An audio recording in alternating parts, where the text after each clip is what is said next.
खबर number 1 जुक्त 2 offline परीक्षा फल प्रकाशित 8460 जन छात्र छात्री कृत कार्य। जुक्त 2 ऑफलाइन परीक्षा फल प्रकाश पाइछे 12321 जन छात्र छात्री ए परीक्षा देथिबा बेले सेथि मथुर 8460 जन छात्र छात्री परीक्षा कृत कार्य होइछन्ते। जुक्त 2 ऑफलाइन परीक्षा पास दर रहिछे 68.66%। तबे परीक्षा छात्रक तुलन में छात्री मानकर प्रदर्शन फल रहिछे। जुक्त 2 ऑफलाइन परीक्षा मोट 12321 जन छात्र छात्री देइथिले से भितरु 8460 जन छात्र छात्री परीक्षा पास करिसन्ते। कला 6310 जन छात्र छात्री पास करिथिबा बेले विज्ञान 1501 वाणिज्य 422 एवं धंदामूलक शिक्षा 227 जन छात्र छात्री पास करिसन्ते। परीक्षा छात्र मानक पासर 65.7% रहिथिबा बेले छात्री मानकर पासर 67.76% रहिछे। परीक्षार्थी माने www.orissa-results.nic.in वेबसाइट रु समानक रिजल्ट जानि परिबे। सूचनाचोग्य जुक्त 2 विकल्प मूल्यांकन रे असंतुष्ट थिबा छात्र छात्रीक पई अक्टोबर रे स्वतंत्र परीक्षा करा जायथिला। गत अक्टोबर मास 1 रु 11 तारिख पर्यंत जुक्त 2 ऑफलाइन परीक्षा अनुष्ठित होइथिला। खबर नंबर 2 आसला नुआ गाइडलाइन यात्रा अपेरा ड्रामा और मेलोडी को ग्रीन सिग्नल। महामारी कोरोना धीरे धीरे तलमुहा होता बेले राज्यर प्रायतः सबू खोली सारे। ए परिस्थिति में यात्रा अपेरा ड्रामा और मेलोडी आदि सरकार अनुमति देइछन्ते। कोविड कटकणा भितर उत्सव पालन कराजिबा नै स्वतंत्र रिलीफ कमिशनर अर्थात एसआरसी पक्षरु नुआ गाइडलाइन जारी होइछे। आज नुआ गाइडलाइन लागू हेबा बोली स्वतंत्र रिलीफ कमिशनर पक्षरु सूचना मिलिछे। एसआरसी सूचना अनुसार यात्रा अपेरा ड्रामा और मेलोडी कार्यक्रम में लोकों भिड़ होता है। एथिपाई ऑनलाइन रे किंबा अधिक काउंटर करी टिकेट बुकिंग करबा पई निर्देश दिया जाइछे। एहा स खोला पड़िया रे 2000 लोक सामाजिक दूरत्व रखी बसिबाको अनुमति दिया जाइछे। एही सब कार्यक्रम रे सामाजिक दूरता सह मास्क पिंधिबाको निर्देश दिया जाइछे। एहा स इंडोर हॉल रे बसिबार क्षमतार 50% रे सीमित रखा जाइछे। अधिक दर्शक मना करा जाइछे। 50% दर्शक को नै सिनेमा हॉल खोलिबा पई अनुमति दिया जाइछे। खबर नंबर 3 सहरांचल उन्नतीकरण 500 कोटी टंका मंजूर कले मुख्यमंत्री। पौर निर्वाचन पूर्व राज्यर विभिन्न सहरांचल क्षतिग्रस्त हो पड़ा विभिन्न रास्ताघाट नर्दमा और फुटपाथर मरामती मुख्यमंत्री 500 कोटी टंका मंजूर करिसेंती। खाली सेतिक नुहे सबूर उन्नतीकरण मुख्यमंत्री निर्देश देइछन्ती। अन्यपटे कार्य को तुरंत आरंभ करने सहित आगामी मौसुमी ऋतु पूर्व शेष करने मुख्यमंत्री निर्देश देइछन्ती। आगकू पौर निर्वाचन हेबाकू अच्छे तेणु यह पूर्व भोटर को खुशी करने को मुख्यमंत्री नवीन पट्टनायक घोषणा करथिबा चर्चा हेउछे। खबर नंबर 4 ढेंकानाल और अनुकूल जिले में स्मार्ट हेल्थ कार्ड बंटन कले मुख्यमंत्री। मुख्यमंत्री नवीन पट्टनायक कल ढेंकानाल और अनुकूल जिले में विजु स्वास्थ्य कल्याण योजना अधीन स्मार्ट हेल्थ कार्ड बंटन शुभारंभ करिसेंती। उभय जिलार 10 लाख लेखाएं लोक यह सुविधा पाइबे। यह सहित राज्यर 15टी जिलार जनसाधारण यह कार्यक्रम में सामिल हेले। यह अवसर में उद्बोधन देई मुख्यमंत्री कहिथिले जे विजु स्वास्थ्य कल्याण योजना रे स्मार्ट हेल्थ कार्ड सुस्थ ओडिशा और सुखी ओडिशा दिगरे एक बलिष्ठ पदक्षेप। समस्तंकर सम्मानर सहित बंचिबार अधिकार अच्छे एवं हेल्थ कार्ड यह अधिकार को सुनिश्चित करेছে। यह अवसर में मुख्यमंत्री ढेंकानाल जिला 880 कोटी टंकार विभिन्न प्रकल्पर शुभारंभ करथिबा बेले अनुकूल 1176 कोटी टंकार प्रकल्प आरंभ करिसेंती। खबर नंबर 5 राज्य आईन सेवा भवन में उद्घाटित है मध्यस्थता केन्द्र। राज्य आईन सेवा भवन में उद्घाटित है मध्यस्थता केन्द्र। आज सुप्रीमकोर्ट विचारपति जस्टिस एएम खानविलकर और जस्टिस एएस बोपन्ना द्वारा उद्घाटित हो जाइछे। ओडिशा हाइकोर्टर मुख्य विचारपति जस्टिस एस मुरलीधर उपस्थित थिबा सूचना मिली। गत सेप्टेम्बर 25 रे सुप्रीमकोर्टर प्रधान विचारपति जस्टिस एनपी रमन्ना यहां लोकार्पित करथिले। आईन सेवारू वंचित होउथिबा जनसाधारण को यह भवन आईन सेवा जोगाइब। मामलार वकिल दे पारुनथिबा पक्ष को मागणार वकिल जोगाइब। यह भवन आईन सेवा प्राधिकरणर निजस्व बिल्डिंग हेउछि आईन सेवा भवन।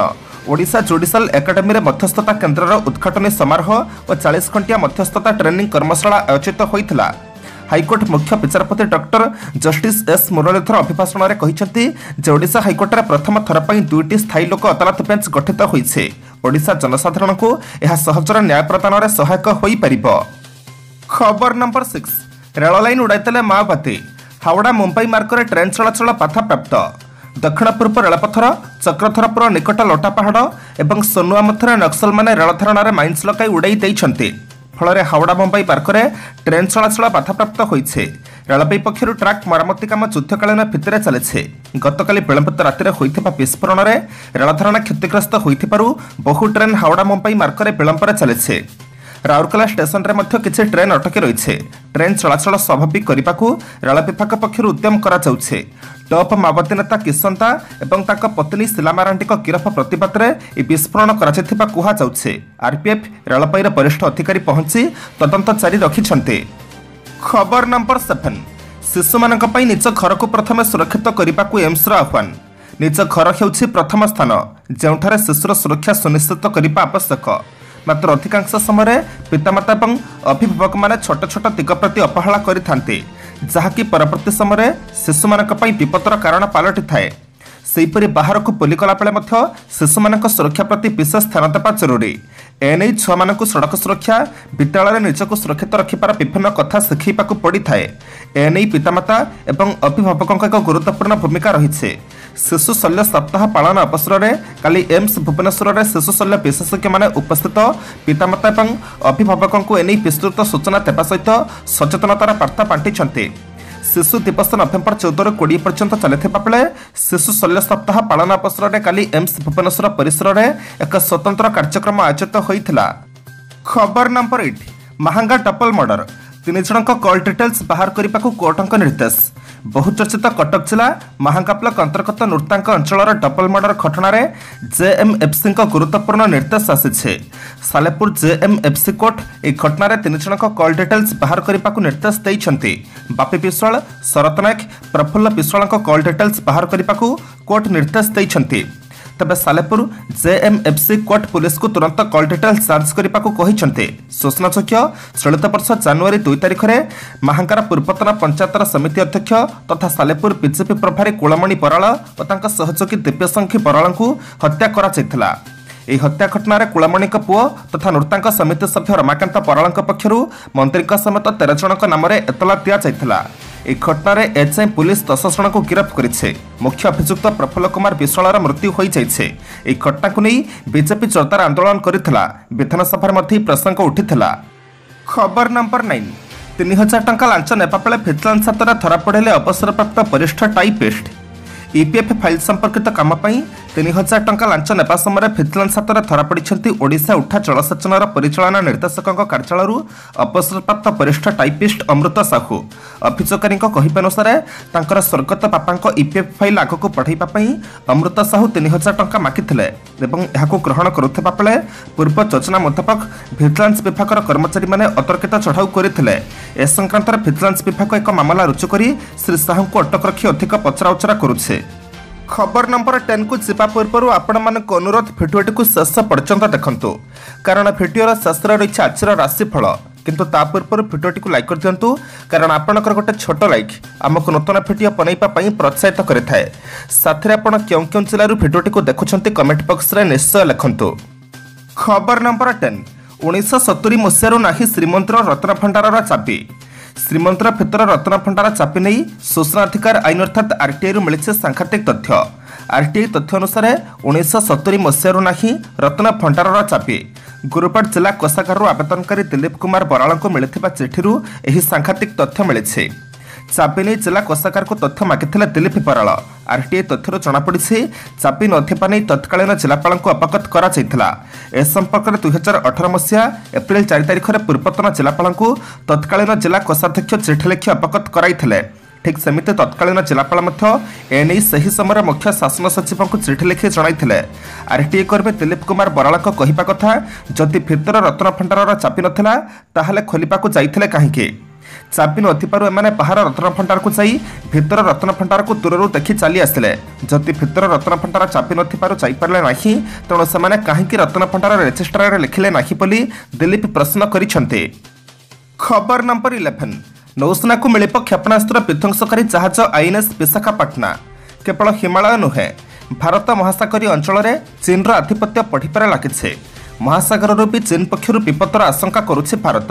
यहां दृष्टि रखी द्रुतगति भारतीय नौसेनार आधुनिकीकरण चली। एही क्रम में आज नौसेना सामिल होगा जाउछे स्वदेशी ज्ञानकौशल निर्मित stealth guided missile destroyer INS Visakhapatnam.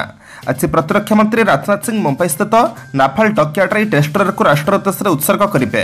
यह सहित आसंता 25 तारिख में एक अत्याधुनिक बुढ़ा जहाज आईएनएस भेला नौसेना सामिल हो। ଏହାକୁ ନୌସେନା ମୁଖ୍ୟ ଆଡମିରାଲ କରମବୀର ସିଂ ରାଷ୍ଟ୍ର ଉଦ୍ଦେଶ୍ୟରେ ସମର୍ପଣ କରିବେ।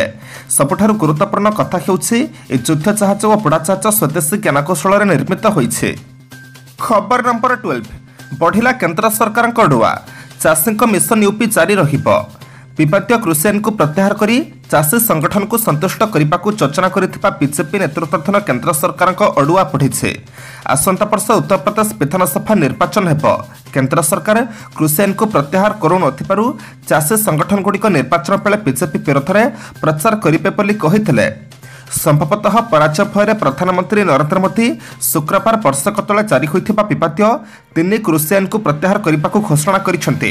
ଏହାଦ୍ୱାରା ଚାଷୀମାନେ ବିଜେପି ବିରୋଧରେ ଆରମ୍ଭ କରିଥିବା ମିଶନ ୟୁପିକୁ କାଉଣ୍ଟର କରିହେବ ବୋଲି ମୋଦି ଆଶା କରିଥିଲେ।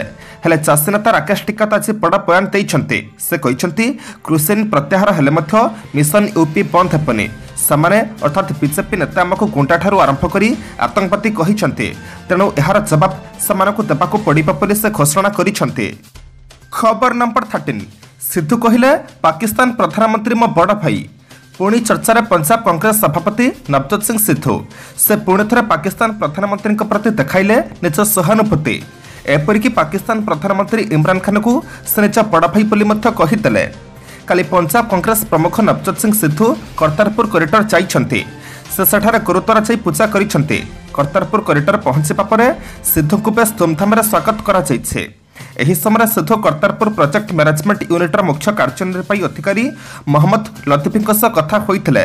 ପାକିସ୍ତାନ ପ୍ରଧାନମନ୍ତ୍ରୀ ଇମ୍ରାନ ଖାନ ମୋର ବଡ଼ ଭାଇ ଭଳି, ସେ ମୋତେ ବହୁତ ଭଲ ପାଇବା ଦେଇଛନ୍ତି ବୋଲି ସିଦ୍ଧୁ କହିଥିଲେ। କାଶ୍ମୀରରେ ଦେଖାଦେଇଥିବା ଅସ୍ଥିରତା ପାଇଁ ପାକିସ୍ତାନ ଦାୟୀ। କାଶ୍ମୀରରେ ଆତଙ୍କବାଦୀଙ୍କୁ ଆଗକୁ ଆଣି ଅସ୍ଥିରତା ସୃଷ୍ଟି କରିବାରେ ପାକିସ୍ତାନ ସରକାର ଏକ ପ୍ରମୁଖ ଭୂମିକା ଗ୍ରହଣ କରୁଛି। ଏହି ସମୟରେ କଂଗ୍ରେସ ନେତାଙ୍କ ପାକିସ୍ତାନ ପ୍ରୀତି ଦଳକୁ ଅଡୁଆରେ ପକାଇପାରେ। ସିଦ୍ଧୁଙ୍କ ପୂର୍ବରୁ କଂଗ୍ରେସରେ ଥିବା ବେଳେ ମଣିଶଙ୍କର ଆୟରଙ୍କ ପାକିସ୍ତାନ ପ୍ରତି କଂଗ୍ରେସକୁ ଅଡୁଆରେ ପକାଇ ସାରିଛି। ଖବର ନମ୍ବର 14 ପାକ୍ରୁ ଚାଇନା ଯାଉଥିବା ରେଡିଓ ଆକ୍ଟିଭ୍ ସାମଗ୍ରୀ ଆଦାନୀପଟରୁ ମିଳିଲା। ଗୁଜରାଟରେ ଥିବା ଆଦାନୀପଟରୁ ଶୁକ୍ରବାର ଡିଆରଟିଆଇ ଅଧିକାରୀ ଓ କଷ୍ଟମ ବିଭାଗର କର୍ମଚାରୀମାନେ ବିପଜ୍ଜନକ ରେଡିଓ ଆକ୍ଟିଭ୍ ସାମଗ୍ରୀ ଜବତ କରିଛନ୍ତି। ଗୋଟିଏ ଜାହାଜରେ ଏଗୁଡ଼ିକ ଲୋଡ୍ ହୋଇ ରହିଥିଲା। ମୁନ୍ଦ୍ରା ପୋର୍ଟ ବା ଆଦାନୀ ପୋର୍ଟ ପକ୍ଷରୁ ଜାରି ବିବୃତ୍ତିରେ କୁହାଯାଇଛି ଯେ ବିପଜ୍ଜନକ ସାମଗ୍ରୀଗୁଡ଼ିକ ପାକିସ୍ତାନର କରାଚିରୁ ଚାଇନାର ସଂଘାଇ ଯିବାର ଥିଲା। ତେବେ ଏହା ଗୁଜରାଟର ମୁନ୍ଦ୍ରା ବନ୍ଦରରେ ଯାଞ୍ଚର ସମ୍ମୁଖୀନ ହେବା ବେଳେ ଏପରି ସାମଗ୍ରୀ ମିଳିଛି। 18 ନଭେମ୍ବରରେ ଯୁଗ୍ମ ସୀମା ଶୁଳ୍କ ଓ ଡିଆରଟିଆଇ ଟିମ୍ ମୁନ୍ଦ୍ରା ପୋର୍ଟରୁ ଗୋଟିଏ ବିଦେଶୀ ଜାହାଜରୁ ଅନେକ କଣ୍ଟେନର ଜବତ କରିଥିଲେ। ଏହାକୁ ପ୍ରଥମେ ମାରାତ୍ମକ କଣ୍ଟେନର ନୁହେଁ ବୋଲି କୁହାଯାଇଥିଲା, କିନ୍ତୁ ପରବର୍ତ୍ତୀ ଅବସ୍ଥାରେ ଏଗୁଡ଼ିକୁ ମାରାତ୍ମକ କଣ୍ଟେନର ଭାବରେ ଘୋଷଣା କରାଯାଇଥିଲା, କାରଣ ଯାଞ୍ଚ ବେଳେ କଣ୍ଟେନର ମଧ୍ୟରୁ ମାରାତ୍ମକ ରେଡିଓ ଆକ୍ଟିଭ୍ ପାଇଁ ବ୍ୟବହାର ସାମଗ୍ରୀ ମିଳିଥିଲା। ଏଗୁଡ଼ିକୁ ଜବତ କରାଯାଇ ବର୍ତ୍ତମାନ ଅଧିକ ତଦନ୍ତ କରାଯାଉଛି। ଆଦାନୀ ପୋର୍ଟ କହିଛି ଏହି ଜାହାଜଟି ମୁନ୍ଦ୍ରା କିମ୍ବା ଭାରତର ଅନ୍ୟ କୌଣସି ପୋର୍ଟକୁ ଆସିବାର ନଥିଲା। ଏହା ପାକିସ୍ତାନରୁ ଚାଇନା ଯାଉଥିବା ବେଳେ ଭାରତୀୟ ଅଧିକାରୀମାନେ ଏହାକୁ ମୁନ୍ଦ୍ରା ପୋର୍ଟରେ ଯାଞ୍ଚ କରିଥିଲେ। ଖବର ନମ୍ବର 15 ଆର୍ୟାନ ଖାନଙ୍କ ମାମଲାରେ କୋର୍ଟଙ୍କ ବଡ଼ ବୟାନ। କ୍ରୁଜ୍ ଡ୍ରଗ୍ସ ମାମଲାରେ ଆର୍ୟାନ ଖାନ ଓ ତାଙ୍କ 2 ଜଣ ବନ୍ଧୁଙ୍କ ଜାମିନ ମଞ୍ଜୁର କରିବା ପରେ ଶନିବାର ବିସ୍ତୃତ ଭାବରେ ନିଷ୍ପତ୍ତିର କପି ଜାରି କରିଛନ୍ତି ବମ୍ବେ ହାଇକୋର୍ଟ। ଏହି କପିରେ କୋର୍ଟ କହିଛନ୍ତି କି ଅଭିଯୁକ୍ତଙ୍କ ବିରୋଧରେ ଏମିତି କିଛି ପ୍ରମାଣ ନାହିଁ ଯାହା ମାଧ୍ୟମରେ ପ୍ରମାଣ କରାଯାଇପାରିବ କି ସେମାନେ ଡ୍ରଗ୍ସ ସମ୍ବନ୍ଧିତ କୌଣସି ଅପରାଧ କରିବାକୁ ଷଡ଼ଯନ୍ତ୍ର କରୁଥିଲେ। ଏହି ମାମଲାରେ କୋର୍ଟ କହିଛନ୍ତି କି ଆର୍ୟାନଙ୍କ ଫୋନ୍ରୁ ଯେଉଁ ହ୍ୱାଟ୍ସଆପ୍ ଚାଟ୍ ସାମ୍ନାକୁ ଆସିଛି ତା ମଧ୍ୟରେ ଏମିତି କିଛି ଆପତ୍ତିଜନକ ଚାଟ୍ ସାମ୍ନାକୁ ଆସିନାହିଁ ଯାହାଦ୍ୱାରା ଜଣାପଡ଼ିବ କି ଏହି 3 ଜଣ ଅନ୍ୟ ଅଭିଯୁକ୍ତଙ୍କ ସହ ମିଶି କୌଣସି ଅପରାଧ ପାଇଁ ଷଡ଼ଯନ୍ତ୍ର କରିଥିଲେ। କୋର୍ଟ ତାଙ୍କ ଆଦେଶରେ ଏହା ବି କହିଛନ୍ତି ଯେ ଏନ୍ଡିପିଏସ୍ ଅଧିନିୟମ ଧାରା 67 ମୁତାବକ ଏନ୍ସିବି ଦ୍ୱାରା ଦାଖଲ ହୋଇଥିବା ସ୍ୱୀକାରୋକ୍ତିକୁ କେବଳ ମାମଲାର ଯାଞ୍ଚ ପାଇଁ ବ୍ୟବହାର କରାଯାଇପାରିବ। ଏହାକୁ ଅନୁମାନ ଲଗାଇବା କିମ୍ବା ପ୍ରମାଣ କରିବା କ୍ଷେତ୍ରରେ ବ୍ୟବହାର କରାଯାଇପାରିବ ନାହିଁ ବୋଲି କୋର୍ଟ ସ୍ପଷ୍ଟ କରିଛନ୍ତି। ଆଜି ନଭେମ୍ବର ମାସ 21 ତାରିଖ ରବିବାର। ଏବେ ଆମେ ଜାଣିବା 12ଟି ରାଶିର ସମ୍ପୂର୍ଣ୍ଣ ରାଶିଫଳ। ମେଷ ରାଶି ଆଜି ନିକଟ ସମ୍ପର୍କୀୟମାନଙ୍କ ଅନାଦର ଭାବ ମନକୁ ବ୍ୟଥିତ କରିବ। ଆଜକୁ କେତେ ଦିନ ହେଲା ଯାହା ଭାବୁଥିଲେ ତାହା ଆଜି ସହଜ ଓ ସୁବିଧାରେ ପାଇଯିବେ। ଶିଳ୍ପ ନିର୍ମାଣ ବ୍ୟବସାୟ ବାଣିଜ୍ୟ ଓ ପରିବହନ ବାଧାପ୍ରାପ୍ତ ହୋଇପାରେ। ଅତି ନିକଟରେ ରହୁଥିବା ବନ୍ଧୁଟି ଦ୍ୱାରା କାମ ହାସଲ କରିବେ। ବୃଷ ରାଶି ସ୍ୱାସ୍ଥ୍ୟ ବିଶେଷ କିଛି ଖରାପ ନଥିଲେ ମଧ୍ୟ ବିଭିନ୍ନ ପ୍ରକାରର ଘରୋଇ ଝାମେଲା କାରଣରୁ ମନଟା ଭଲ ରହିବ ନାହିଁ। ଆଜିର ପ୍ରତ୍ୟୁଷ ଯାତ୍ରାରେ ଜିନିଷପତ୍ର ପ୍ରତି ସତର୍କ ରୁହନ୍ତୁ, ନହେଲେ ହଜିଯିବାର ସମ୍ଭାବନା ରହିଛି। କଚେରୀ ମାମଲା ଦୁଶ୍ଚିନ୍ତାର କାରଣ ହୋଇପାରେ। ଦୂରସ୍ଥ ସନ୍ତାନ କିମ୍ବା ଆତ୍ମୀୟମାନଙ୍କ ସକାଶେ ମନ ବିଚଳିତ ରହିବ। ମିଥୁନ ରାଶି दैहिक दुर्बलता कर्मक्षेत्र को मंथर करें द्वंद्वरे पड़ी बंधु मान कथा को ठीक भाव में बुझी पारे ना फल ओलटा बुझी मन को भाराक्रांत करते आर्थिक परिस्थिति बदलवाई कि किसी करने सकाशे बड़ाई कर्ममुखर हेबे वाणिज्य व्यवसाय और परिवहन में उन्नति करेंगे। कर्कट राशि आपण जतटा परिस्थिति को जटिल मन करुछंती वास्तव में सेमती किछि हेबनी निर्माण में प्रतिबंधक सृष्टि होई काम स्थगित रखि जाई पारे साधारण कथा को केंद्र करी दाम्पत्य जीवन में बुझामणा नहीं तिक्तता देखा देवार संभावना रही ऑफिस रे पाठ्यपाठकतार केतक काम करने को पड़िबो। सिंह राशि स्वास्थ्य क्रमशः अवनति दिगक गति करें एणु सावधानता अवलंबन करने फल पारिवारिक परिस्थिति विशेष भल नहेले मंद हेबनी आर्थिक अनटन मध्य अणनिश्वासी हेबे क्रीड़ा साहित्य चर्चा चलचित्र संगीत प्रतिद्वंदिता प्रतियोगितार सफलता जो मन खुशी रहिबो। कन्या राशि बंधुक अनुरोध में कौन काम करने सकाशे मन पलैबे खल लोकों कथार भूल मार्ग अनुसरण कर हैरान हेबे केतेक काम सकाशे अन्यर साहाय्य नाकू बाध्य हो पारती माली मकदमा तर्क वितर्क सभा समिति संगठन निर्माण और परिवहन क्षेत्र शुभ फल पाइबे। तुला राशि कर्मक्षेत्र में व्यतिक्रम लागी रहा कारण मानसिक स्थिति भल रहा कौन मूल्यवान जिनसटी न पाई बंधुओं राखी पारती कला साहित्य सांबादिकता और प्रशासनिक स्तर में किछटा व्यतिक्रम परिलक्षित हो पारे प्रत्येक क्षेत्र में हठात कौन आशानुरूप सफलता मिल न पारे। पिछा राशि दीर्घदिन अभिलाषा पूरण होगा कारण मन प्रफुल्ल टिके टिके कथार बंधुओं सह मनमालिन्य जो मन उदास रहीपे द्रव्य नष्ट होगा कारण अन्य उपरे राखी पारती राजनीति प्रशासन कला साहित्य सांबादिकता क्रीड़ा चलचित्र में समस्या आपण छाए समाधान हो। धनु राशि कर्मक्षेत्र में बंधु को विनयपूर्वक प्रिय कथा कही भूल बुझामणा को सुधारी नेबे कौन समस्या क्षेत्र में पाख पड़ोशी मैंने सहयोगर हाथ बढ़ाइबे आज दिनटी जानवाहन में सतर्कता रक्षा करंतु बंधुओं सहायतार बाकी रही टंका पाइबारे असुविधा हेब नाही। मकर राशि पारिवारिक अशांति क्रमशः वृद्धि पाइबा कारण मनरे सरसता रहिब नाही प्रकृत घटना न बुझी उपरिस्थ कर्मचारी क्रोध प्रकाश करिपारंती पुत्र कन्या हेतु सुख मिलिब और परिवार में शांति फेरी आसिब रप्तानी कारबार निर्माण परिवहन एजेंसी सांबादिकतार प्रशंसित हेबे। कुंभ राशि जड़े बंधु पारिवारिक क्षेत्र समस्या समाधान करने सकाशे चेष्टा करेंगे जमीजमा किंबा कचेरी मामला क्षेत्र में आशाजनक फल पाइबे नूतन चुक्तिपत्र बंधुक जरिए स्वाक्षरित हो पारे स्वास्थ्य प्रति ध्यान देवा नितांत आवश्यक अन्यथा असुविधार सम्मुखीन होगा पड़ो। मीन राशि जते चेष्टा कले अटक रही काम सुविधार संपन्न हेब नाही आनुष्ठानिक काम अर्थ और सम्मान पाइपारे असुविधा हेब नाही मिथ्या भाषण समालोचनार पात्र होगा पड़ पारे कला साहित्य संगीत और चलचित्र निर्माण परिवहन सभा समिति क्षेत्र में आशातीत सफलता हासिल करेंगे।